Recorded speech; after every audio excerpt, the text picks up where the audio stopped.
What is happening, guys? My name is Mihir Merchant. Welcome back to the channel.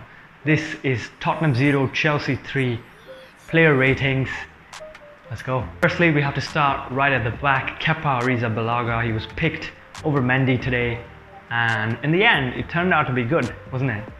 He had a couple of nervy moments where I think we looked like we might crack, but he made a good save, I remember, with Son charging at him in the box, and even Kane, I think he took a shot later on in the second half. He made good saves, but he had some confident moments as well. Some nervy moments, some confident moments, but overall he's kept a clean sheet and we've won 3-0 at Tottenham. So I think 7. Kepa, 7 on 10. Then let's look at the centre-backs in front. The three that played were Christensen, Rudiger and Silva. Let's start with Christensen. I think very early in the game he made a very good clearance, I think from Harry Kane, very early in the game. Pretty solid as well over there in the first half when Chelsea was being attacked a lot. Didn't have a lot to do in the second half, but still yet another solid performance from the young man. I'd give him a 7 too. Christensen, 7 on 10. And then we move on to Thiago Silva, my man of the match. What a professional, my God, what a game. He turns 37 next month, you know, but you wouldn't believe it when you saw him play. Fantastic performance all round, contributed at the back. In the first 20 minutes he was very good to keep Tottenham away. He's proving his superiority, he's proving his experience, and in the second half even beautiful thumping header in the bottom corner put us in the lead, and from there we were just cruising. So solid at the back, solid in the front, spectacular Silva, my man of the match, 9 on 10.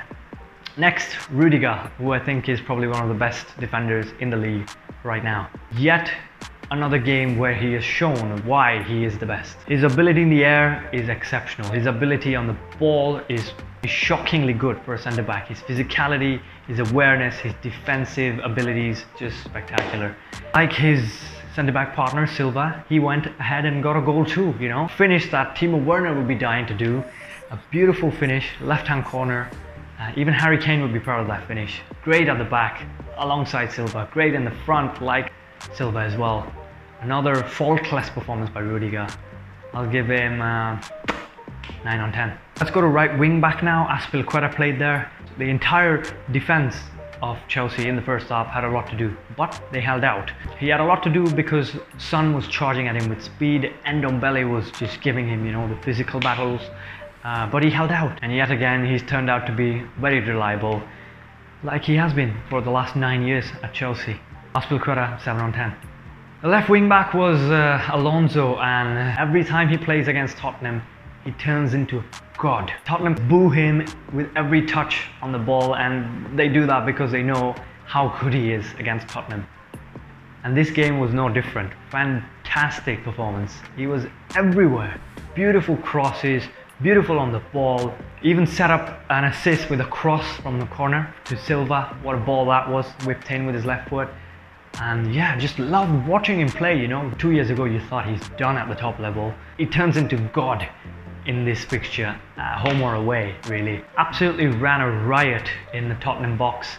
Emerson Royale was struggling big time. Great performance, great to watch him, 8 on 10, Alonso. In the middle, Chelsea had Jorginho and Kovacic. In the first half, both of these players were getting just pressed a lot. That double pivot in the middle was just not working out. And Jorginho was a part of that. In the first half, he did not really have a lot to do, and the Tottenham players were really onto him, just breaking his rhythm in the first half. But in the second half, when N'Golo came on, he looked like he had a lot of space and he could do his own thing. And that's what Kante does for you. He makes you a better player. So Jorginho didn't start on a good note, like on an average first half, but he ended off good, and we won 3-0, so I'll give him a 7 on 10. Then next to him was Kovacic. Like I said, he was also a part of the problem in the first half, and they were just being pressed a lot. So first half, not so great. Second half, when N'Golo came on, I think it was a 5-3-2 with Kovacic being influential in a lot of stuff going forward. He even had a chance to score late in the game. But yeah, not the best game in the first half, but again, we won 3-0 at Spurs, man, come on. That midfield was bossing it in the second half, and Kovacic was doing that as well. So yeah, 7 on 10. And the front three were Mount, Havertz and Lukaku. Let's start with Mount. Struggled really. Everything he was trying to do just didn't come off, and that's not really something you say about Mount, you know. He's usually the creative focal point in that top three. But today I think was hard. He was pressed a lot, and Chelsea were even being attacked so much as opposed to them attacking. So struggled a lot, Mount, with almost everything he did. But it's okay, you're allowed to have a bad day, you know. He's done so much amazing stuff in the last few months. Looking back at it now, Kante came on for Mount, and that turned out to be a magical substitution. So yeah, good for the team, not for him though. Hard game today, 6 on 10. And on the other side, Havertz as well, pretty much had the same game like Mount. Nothing really got going for him. He looked lethargic. He had a few good moments with a few good runs that he made, and his movement was alright, but beyond that, nothing really to remember. He also struggled with Mount. The two wingers, if you want to call it, didn't really get going. Even in the second half, bang average, 6 on 10. And the striker was Lukaku. That front three did not have the best game. Lukaku having better game than the other two forwards. Not really convincing though, not quite a Lukaku game. He was always trying to get into the game and influence it like he does. He had a good header in the second half, but Laurie saved it. And his movement was good. His shooting was a bit off because he did not really get the space. But he tried to set up Werner. He got into good positions, but couldn't really get a goal to add to his beautiful start to the season. Didn't get a goal, but he was positive, and it's a learning lesson, this one. He'll need to improve against Man City. He was better than Havertz and Mount, and he was trying at least, so I'll give him 7 on 10. And then the substitutes, N'Golo Kante, magical Kante. If Silva wasn't so good, I'd probably give him the man of the match. As soon as he came on the pitch, it's as if the players felt relieved.